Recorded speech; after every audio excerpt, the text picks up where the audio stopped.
Hello बच्चों, good morning. आप लोग कैसे हैं?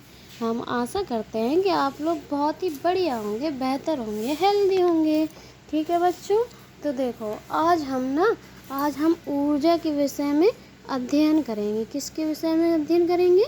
ऊर्जा के विषय में। और बहुत ही ईजी तरीके से, बहुत ही अच्छी ट्रिकों के साथ हम इसे अध्ययन करेंगे, जिससे आप कभी जीवन में भूल नहीं पाएंगे। ठीक है बच्चों? ठीक है, बस आप हमें ध्यान से देखना, बस टॉपिक पर बिल्कुल ध्यान से देखना। ठीक है बच्चों?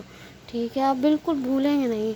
देखिए बच्चों, ऊर्जा किसे कहते हैं? हम भोजन करते हैं, हमें भूख लगती है तो हम क्या करते हैं? भोजन करते हैं। भोजन से हमें क्या मिलती है? ऊर्जा मिलती है। क्या मिलती है? ऊर्जा मिलती है। ठीक है बच्चों? ठीक है, तो अब ये बताइए, जैसे कि ये पेन है। ठीक है बच्चों, हम आपसे ही पूछते हैं, ये क्या है? ये एक स्केच है। ठीक है बच्चों? ठीक है, अब आपकी मैडम ने आपसे बोला कि ये पेन उठा दो, स्केच उठा दो, तो आप क्या करेंगे? आप उसे उठा देंगे अर्थात आपके अंदर क्या होंगे? आप उसे उठा देंगे, अर्थात आप क्या करेंगे? एक कार्य कर देंगे। क्या कर देंगे? एक कार्य कर देंगे। ठीक है, तो कार्य करने की जो क्षमता होती है ना, कार्य करने की क्षमता, उसी को हम क्या कहते हैं? ऊर्जा कहते हैं। अब अभी देखो बच्चों, और बेहतर तरीके से समझो। जैसे जैसे जैसे कि जैसे कि मैं बीमार पड़ गई। ठीक है, सपोज़ दैट मैं बीमार पड़ गई, मुझे क्या आ गया? फीवर आ गया। तो फिर उसके बाद अगर मुझसे कोई कहेगा कि बेटा ज़रा एक गिलास पानी दे देना, तो क्या मैं उसे एक गिलास पानी दे पाऊँगी? क्यों? क्योंकि मुझे फ़ीवर चढ़ा हुआ है बहुत ज़ोर से, मैं तो पलंग पे लेटी हुई, मुझ में इतनी ऊर्जा नहीं है कि मैं हिल सकूं। अगर मैं हिली तो समझ लो मेरे अंदर ऊर्जा है। जैसे कोई इंसान होता है, वो कोमे में चला जाता, कोमा में चला जाता। अब आप लोगों ने टीवी में देखा होगा, जब कोमे से वो बाहर आता है तो कभी उसकी उंगलियां हिलती हैं, कभी उसका हाथ हिलता, पैर हिलता है। ठीक है, अर्थात उसके अंदर क्या आ जाती? ऊर्जा आ जाती है। बिना ऊर्जा के कोई भी XYZ अपनी अपनी जो स्थिति में है वो उसी स्थिति में रहेगा। किसी चीज़ को जरा सा भी हिला नहीं सकता वो, अगर उसके अंदर एनर्जी नहीं है। जैसे पेड़ पौधे हैं, अगर उनके पास एनर्जी नहीं है तो वो अपनी जगह से हिल नहीं सकते। जैसे हम लोग हैं, हम लोग रोज डेली स्कूल जाते हैं, कॉलेज जाते हैं, खाना बनाते हैं मम्मी लोग। ठीक है, तो ये क्या है? सब लोगों के पास ऊर्जा है, इसलिए वो अपना कार्य कर पा रहे हैं। मैडम हमें होमवर्क देते हैं तो हमारे पास ऊर्जा होगी तो हम उसे कर पाएंगे, नहीं होगी तो हम डरे रहेंगे, हम कॉलेज नहीं आ पाएंगे, हम स्कूल नहीं आ पाएंगे।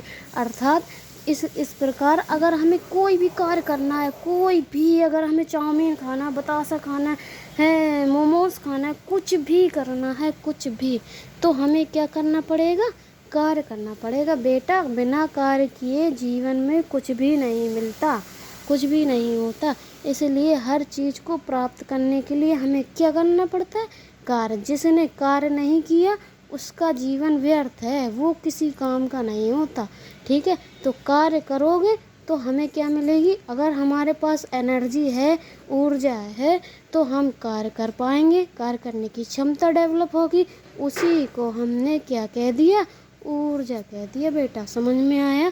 अब देखो, आपको अगर फिर भी मैं इसकी डेफिनेशन को याद करने में कोई दिक्कत होती है तो हम इसके लिए आपको एक बहुत ही आसान ट्रिक बताते हैं। क्या बताते हैं? ये देखो, जैसे हम लोग कहते हैं उसने, उसका, मैंने ऐसा काम कर दिया, उसका, मैंने ये काम कर दिया, तो एक शब्द होता है उसका। क्या होता है? उसका। ठीक है, तो देखो, काफोर क्या हो गया यहाँ पे? काफोर हमने किसको मान लिया? काफोर हमने मान लिया कार्य को। ठीक है, तो कार्य करने की जो क्षमता होती है, और ऊ फोर हमने किसे मान लिया? ऊर्जा को। किसे मान लिया? ऊर्जा को। तो इसी प्रकार जो उसका में क्या किया हमने? का को लिया, तो का से कार्य करने की जो क्षमता होती है उसे ही हम क्या कहते हैं? अगर हम इसको बढ़ाऊ बना दें तो ये बन गया ऊर्जा। ठीक है बच्चों, तो अब आपको कोई भी दिक्कत नहीं होगी। किसी ने भी डेफिनेशन पूछ ली, डेफिनेशन रटना बहुत ही कठिन होता है, बहुत ही, क्योंकि आज डेफिनेशन रटते हैं, कल क्या हो जाती? वो भूल जाते हैं हम लोग। तो बस एक ट्रिक याद रखो, उसका। शब्द क्या है? उसका। उसका तो शब्द सभी लोग जानते हैं, तो बस उसका का का ले लिए। कार्य करने की क्षमता को क्या कहते हैं? ऊर्जा कहते हैं। अब देखो बच्चों, अब आई थिंक आप लोगों को ऊर्जा का कॉन्सेप्ट समझ में आया होगा, ठीक है। अब देखो ये क्या है? राशि लिखा है। इसकी राशि, ये राशि कैसी होती है? तो ये अदिश राशि होती है। अब हमने यहाँ पे अदिश क्यों लिखा? क्योंकि भाई ऊर्जा की कोई दिशा नहीं होती।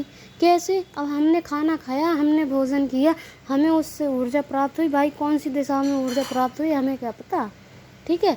तो वो हमें ऊर्जा की कोई दिशा नहीं होती, हमें पता ही नहीं है कहाँ से ऊर्जा आ रही है, ठीक है। ऊष्मा का हमें पता है, ऊर्जा का हमें पता नहीं है, ठीक है। तो ये क्या है? अदिश राशि है।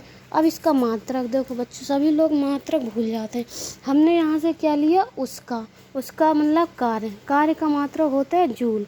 जूल कार्य का मात्रक होता है जूल। और जो, क्योंकि जो ऊर्जा होती है, अगर हम कार्य करेंगे तो हमें ऊर्जा प्राप्त होती है। तो हम क्या करेंगे? जो कार्य अर्थात जो ऊर्जा होती है वो कार्य पर निर्भर करती है। तो जो कार्य का मात्रक होगा वही ऊर्जा का मात्रक होगा। कोई बात नहीं, आपको ऐसे समझ में नहीं आए, कोई बात नहीं। देखो जिसके पास, तुमने बहुत से सारे बच्चों को देखा होगा, कुछ बच्चे ऐसे होते हैं या कुछ बड़े भी ऐसे होते हैं जो इनके पास ज़्यादा एनर्जी होने के कारण, ज़्यादा ऊर्जा होती है, तो हिलते डुलते रहते हैं। कैसे रहते हैं? हिलते डुलते रहते हैं ज़्यादातर, तुमने देखना मतलब। और बड़े लोग क्या कहते हैं कि इनके पैर में तो क्या है? भौंरी हो गई, इनका तो पैर ही नहीं टिकता, ये तो झूलते ही रहते हैं। कुर्सी पे बैठे होंगे तो झूलते रहेंगे, क्या करेंगे? कभी कभी टीचरों को भी देखा होगा, जो ज़्यादा एक्टिव टीचर होते हैं वो क्या करते हैं? कुर्सी पे बैठे बैठे ही झूल रहे हैं, ठीक है। तो झूल रहे हैं, तो झूल से होता है झूलना। झूल मतलब कुर्सी पे बैठे क्या कर रहे हैं? झूल रहे हैं। तो यहाँ पे हमने शब्द लिख दिया झूल रहे हैं। क्या? झूल। झूल से बन गया बेटा झूल। क्या बन गया? झूल बराबर हमने ले लिया झूल। तो बस मात्रक, जिसके पास ज़्यादा एनर्जी होगी वो झूलता रहता, झूलता से आया झूल, झूल से बन गया झूल। अब तो आपको समझ में आ ही गया होगा। अब आप जीवन भर कभी भूल नहीं सकते, क्योंकि झूलता तो हर कोई, सब जगह झूला देखा है आप लोगों ने, ठीक है। अब देखो ऊर्जा कितने प्रकार की होती है? हम लोग प्रकारों को देखते हैं। ऊर्जा कितने प्रकार की होती है? ऊर्जा होती है मुख्यतः, वैसे ऊर्जा बहुत प्रकार की होती है, लेकिन मुख्यतः जो मेन ऊर्जा होती है वो 2 प्रकार की होती है। कितने प्रकार की होती है? 2 प्रकार की। एक होती है गतिज ऊर्जा, दूसरी होती है स्थितिज ऊर्जा, ठीक है। तो हम इनको एक एक करके समझते हैं, ठीक है, ठीक है। तो जो गतिज ऊर्जा, अब गतिज ऊर्जा जैसे कि हमें गति से ही समझ में आ रहा है कि कोई भी वस्तु जब गति करेगी तो उसमें कौन सी ऊर्जा उत्पन्न होगी? उसमें होगी गतिज ऊर्जा। जैसे चलती हुई कार एकदम, जैसे कि मान लो ये है, देखो ये सपोज दैट कार है, ये कैसे आ रही है? ये स्यूं ऐसे आ रही है, ठीक है, एकदम गति करती हुई आ रही है। तो ये क्या होगी? गतिज ऊर्जा। इसमें क्या होगी? गतिज ऊर्जा। जैसे फेंकी हुई बॉल का मतलब, जैसे बॉलर होता है कितनी एकदम तेजी से बॉल फेंकता है, तो वो क्या हुई? गतिज ऊर्जा हुई। पेड़ पौधे, जब आंधी चलती है, मौसम खराब होता है, आंधी चलती है, तो पेड़ पौधे बहुत तेजी से हिलने लगते हैं, फड़फड़ाने लगते हैं, तो उनमें क्या होती? गतिज ऊर्जा उनकी बहुत तेज़ी से होने लगती है, इसलिए वो फड़फड़ाने लगते हैं, बहुत तेज़ी से हिलने लगते हैं। कभी कभी तो ऊर्जा के कारण वो टूट भी जाते हैं, ठीक है। जैसे हम लोग बहुत तेज़ी से दौड़ लगाएं, ठीक है, बस यहाँ पे, हाँ, हम लोग बहुत तेज़ी से दौड़ लगाएं, बंदूक से गोली चली धड़ाम एकदम से, ठीक है, तो वो कौन सी हुई? गतिज ऊर्जा हुई।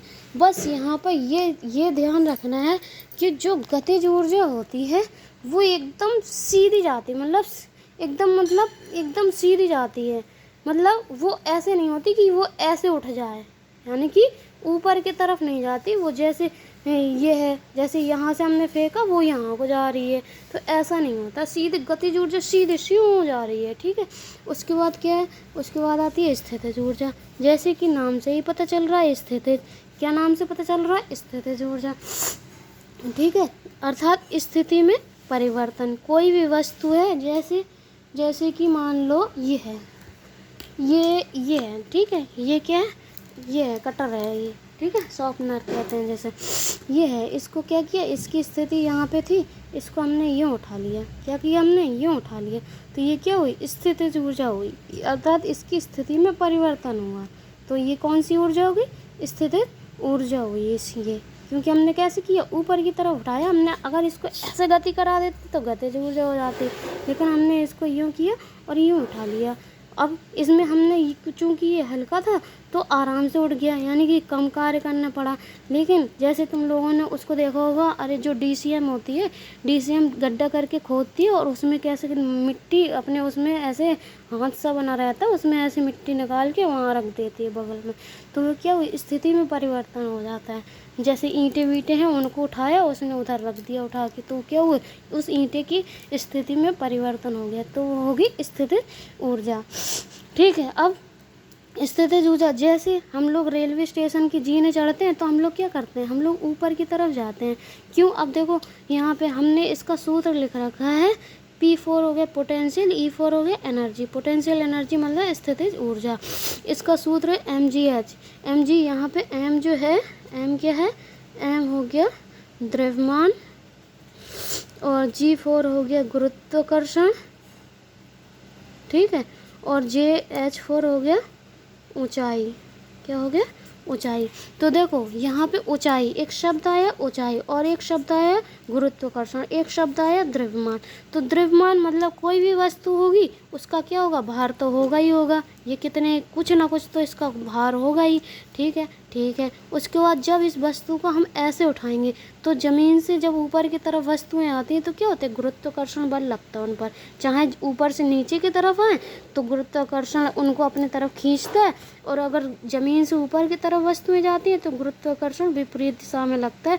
तो क्या होता है, कार्य ज़्यादा करना पड़ता है। इसलिए हम लोगों ने, आप लोगों ने देखा होगा, जब हम लोग जीना चढ़ते हैं ना तो हमें ज़्यादा एनर्जी, हम लोग हाँफने लगते हैं। रेलवे स्टेशन की जीने चढ़ते हैं हम लोग हाँफने लगते हैं, लेकिन जब एक स्टेप ऐसा आता है जीना उतरने लगते हैं तो क्या होता है, गुरुत्वाकर्षण हमें अपने तरफ खींचता है, इसलिए हमें कार्य कम करना पड़ता है, एनर्जी कम लगती है जिसके कारण।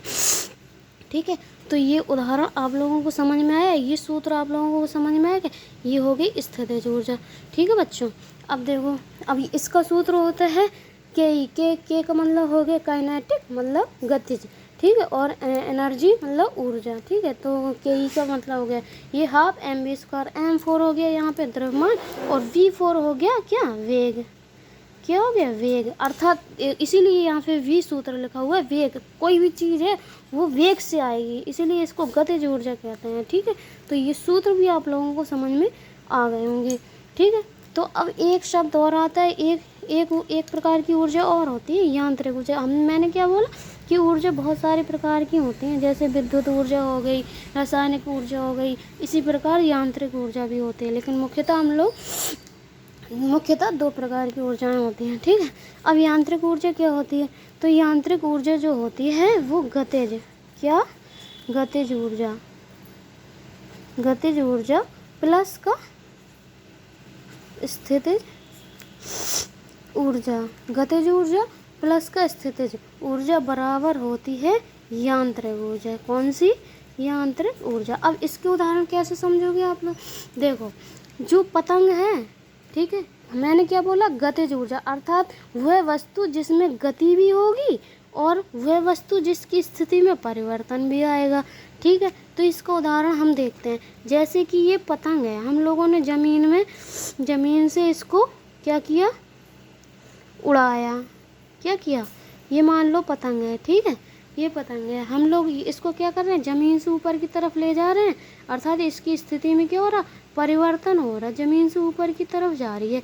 ठीक है, ठीक है, तो ये हो गई स्थितिज ऊर्जा। और क्यों, ज़मीन से ये होगी, ज़मीन यहाँ से हम लोग ऊपर की तरफ उड़ा रहे हैं, अर्थात ये ऊंचाई की तरफ जा रही है, तो ये हो गई स्थितिज ऊर्जा। क्या हो गई, स्थितिज ऊर्जा, स्थितिज ऊर्जा। ठीक है, और फिर क्या होगा, फिर ये उड़ेगी, कभी इधर को उड़ेगी कभी इधर को उड़ेगी। ठीक है, तो अर्थात ये क्या करेगी, गति करेगी। क्या करेगी, गति करेगी। तो जब ये ऐसे ऐसे गति करेगी तो ये क्या हो गई, तो ये हो गई बच्चों गतिज ऊर्जा। ठीक है, तो इस प्रकार जो पतंग हो गई वो किसका उदाहरण हुआ, यांत्रिक ऊर्जा का। अब एरोप्लेन, जो चलता हुआ एरोप्लेन होता है, जो चलता हुआ, क्यों, ये मान लो हवाई अड्डा है यहाँ पे, ठीक है, ठीक है, तो यहाँ से क्या हुआ, यहाँ से ये चला स्यों, तो ये ज़मीन से ऊपर की तरफ गया, ऊपर की तरफ गया, अर्थात इसकी स्थिति पहले इसकी ज़मीन में थी, अब इसकी स्थिति ऊपर आसमान की तरफ हो गई। ठीक है, तो ये हो गई स्थितिज ऊर्जा, क्योंकि ऊंचाई की तरफ गया इसलिए स्थितिज ऊर्जा हो गई। और फिर वहाँ पे जाके ये क्या करेगा, एकदम भन्न से गति करेगा। ठीक है, गति करेगा तो वो होगी गतिज ऊर्जा। तो ये जिस वस्तु में स्थितिज ऊर्जा प्लस की गतिज ऊर्जा पाई जाती है उसे हम यांत्रिक ऊर्जा कहते हैं। ठीक है बच्चों, क्या कहते हैं, यांत्रिक ऊर्जा कहते हैं। आप लोगों को समझ में आया बच्चों? अब देखो, गतिज ऊर्जा और स्थितिज ऊर्जा को अगर हम वैसे भी याद नहीं कर पा रहे हैं तो हम इसके लिए एक ट्रिक बता देते हैं। गतिज, अगर बच्चों आप लोगों को बहुत ही पास पास पास पास पास पास बैठाल दिया जाए, मान लो ऐसी गर्मी में आपकी मैडम आपको क्लास में एकदम पास पास पास पास बैठा दे, तो हम लोग क्या कहते हैं, गांव की भाषा में हम लोग कहते हैं घसे हुए बैठाल दिए। कैसे बैठाल दिए, घसे हुए बैठाल दिए। तो यहाँ से एक शब्द बन गया घसे। ठीक है, तो गा फोर हो गया गतिज ऊर्जा, क्या हो गया, गतिज ऊर्जा, और सा फोर हो गया स्थितिज ऊर्जा। बस, स्थितिज ऊर्जा क्या है, गतिज ऊर्जा क्या है, हमने इनके सूत्र भी देख लिए। इतने वेरी आसान सूत्र हैं और इतने हमने इसके उदाहरण भी देख लिए। स्थितिज ऊर्जा हम देख लो जी, हमने बनाया है किसका है ये जो चित्र है, वो है तुम्हारा स्प्रिंग। अब स्प्रिंग को देखो, हम लोग पहले स्प्रिंग ऐसी होती है, जब हम उसको ऐसे खींच देते हैं तो वो क्या हो जाती है, उसकी स्थिति में परिवर्तन हो जाता है, तो वो भी स्थितिज ऊर्जा। Very simple. आई थिंक आप लोगों को बच्चों समझ में आया होगा। अगर आप लोगों को समझ में आया है, आप लोगों को पसंद आया है, तो प्लीज़ चैनल को सब्सक्राइब कीजिए और बेल आइकन दबाइए, जिससे हमारी आने वाली वीडियो आप तक पहुंच सके। और क्या हो, आप वीडियो को लाइक ज़रूर करें। अगर आपको समझ में आया तो ज़रूर लाइक कीजिएगा। Thank you. मिलते हैं नए वीडियो के साथ।